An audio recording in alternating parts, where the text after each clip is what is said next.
नमस्कार सांगमाने welcome back to my mini blog. जय जगन्नाथ। केमती अच्छा सांगमाने मैं तो बहुत भलरे अच्छी। आज मैं गोटे न्यू रेसिपी भाविली शेयर करी आपण मान सहित। आज ମୁଁ କରୁଛି କଦଳୀ ଆଳୁ ଝୋଳ। ଆପଣମାନେ ତ କଦଳୀ ଆଳୁ ଭଜା ଖାଇଥିବେ, କଦଳୀ ଗୋଟା ଭଜା ଖାଇଥିବେ, କିନ୍ତୁ କଦଳୀ ଆଳୁ ଝୋଳ ମୁଁ ଭାବୁଛି କେବେ ଜାଣିଥିବେନି କି ଖାଇନଥିବେ। ସେଥିପାଇଁ ଫାଷ୍ଟ ଦେଖନ୍ତୁ, କଦଳୀ ଗୋଟା କଦଳୀକି ଚୋପା ଛଡ଼େଇ ଦେବେ। ଛଡ଼େଇ ଦେଇକି ତାକୁ ମଝିରୁ ଗଡ଼ କରିଦେବେ। ସେ ଯେଉଁ ଗଡ଼କୁ ପୁଣି ଦୁଇ ଫାଳ ଲେଖେ କରିବେ।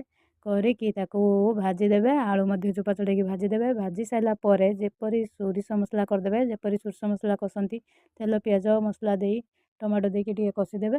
ତାପରେ ଯେଉଁ କଦଳୀ ଆଳୁ ଯେଉଁ ଭଜା ହେଇଥିବ ତାକୁ ତା ଦେହରେ ଛାଡ଼ିକି ଟିକେ କଷିଦେବେ। କଷି ଦେଇକି ପାଣି ଦେଇଦେବେ।